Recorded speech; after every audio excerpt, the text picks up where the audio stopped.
কুমিল্লার নাঙ্গলকোটের রায়কোট দক্ষিণ ইউনিয়নের পূর্ব বামপাড়া গ্রামের মরহুম বাহার মিয়ার স্ত্রী বিধবা হারিসা বেগমকে বসতবাড়ি ঘর থেকে উচ্ছেদ চেষ্টার অভিযোগ উঠেছে ওই গ্রামের মরহুম তিতা মিয়ার ছেলে আহসান উল্লাহ ও ইয়াসিনের বিরুদ্ধে। নাঙ্গলকোট থেকে সাইফুল ইসলামের পাঠানো প্রতিবেদনে দেখুন বিস্তারিত। আদালতে মামলা চলমান থাকার পরও অভিযুক্ত আহসান উল্লাহ ও ইয়াসিন বিধবা হারিসার ঘর সহ বাড়ির উঠানে বাঁশের বেড়া দিয়ে ঘরবন্দি করে রাখা ও বাড়িঘর ছেড়ে দেওয়ার হুমকি দিচ্ছে। বাঁশের বেড়া দিতে বাধা দেওয়ায় বিধবা হারিসার মেয়ের জামাতা আজিমউদ্দিনের উপর আহসান উল্লাহ, ইয়াসিন ও তাদের পরিবারের লোকজন সহ দেশীয় অস্ত্র নিয়ে হামলা চালায়। এ ঘটনায় বিধবা হারিসা বেগমের মেয়ে জামাতা একই গ্রামের ইব্রাহিম খলিলের ছেলে আজিমউদ্দিন বাদী হয়ে নাঙ্গলকোট থানায় লিখিত অভিযোগ করেন এবং ছেলে দেলোয়ার হোসেন বাদী হয়ে কুমিল্লার আদালতে মামলা দায়ের করে। মামলা ও অভিযোগ সূত্রে জানা যায়, উপজেলার পূর্ব বামপারাম গ্রামের মরহুম মাকু মিয়া, ইদ্দিস মিয়া, সিদ্দিক মিয়া তারা ৩ ভাই। মাকু মিয়ার 2 ছেলে ও 4 মেয়ের মধ্যে 2 ছেলে প্রতিবন্ধী হওয়ায় ওই 2 ছেলের 30 শতক জমি মাকু মিয়া তার ভাই ইদ্দিস মিয়াকে মৌখিকভাবে পরবর্তীতে বিএস খতিয়ান করে দেন। পরবর্তীতে ইদ্দিস মিয়া ও তার ভাই সিদ্দিক মিয়ার মৃত্যুর পর তাদের সকল ওয়ারিশগণ ওই 30 শতক জমির মধ্যে 13 শতক জমিতে ইদ্দিস মিয়ার ছেলে মরহুম বাহার মিয়ার বিধবা স্ত্রী হারিসা বেগমকে বাড়িঘর নির্মাণ করে বসবাস করতে দখল বুঝিয়ে দেন।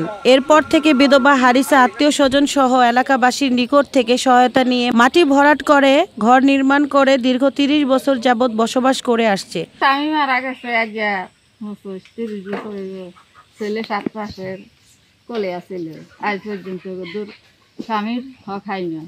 তো নিয়ে নেয় যে আইসি নিয়ে নেয় সমস্ত অত্যাচার দেন সামনেরা, অত্যাচার করে রংশিদারেরা বেলি বিচ্ছে তো আছে। বিধবার বাড়ির জমিটিতে নজর পড়ে পার্শ্ববর্তী আহসান উল্লাহ, তার ভাই ইয়াকুব ও ইয়াসিনের।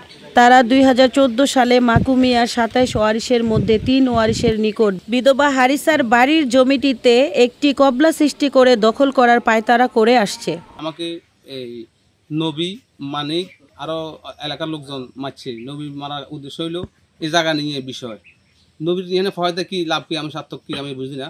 ওর লগে আমার লগে অনেকটা এরপরে আমি থানাতে অভিযোগ আসি।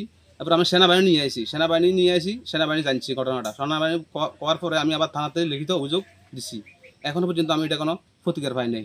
আমি এটা প্রশাসনের কাছে সুস্থ বিচার চাই।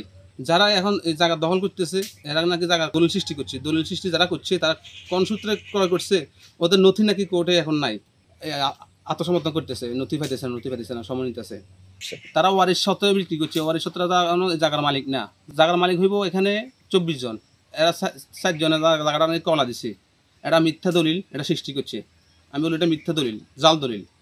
আমি এটার সুস্থ বিচার চাই। অভিযুক্ত আহসান উল্লাহ বলেন, মাকু মিয়ার ওয়ারিশগণ আদালতের মাধ্যমে বিএস খতিয়ান পরিবর্তন করে আমাদের নিকট জমিটি বিক্রি করেছে। তারা ঘরবাড়ি ভেঙে নিয়ে আমার জমি খালি করে না দেয় আমি আমার ক্রয়কৃত জমি দখল করতে বাঁশের বেড়া দিয়েছি। আমরা কোনো হামলা করিনি। নাঙ্গলকোট থানা অফিসার ইনচার্জ একে ফজলুল হক বলেন, আমি আসার পর এ ঘটনায় কোনো অভিযোগ হয়নি। অভিযোগ পেলে তদন্তপূর্বক আইনগত ব্যবস্থা গ্রহণ করা হবে।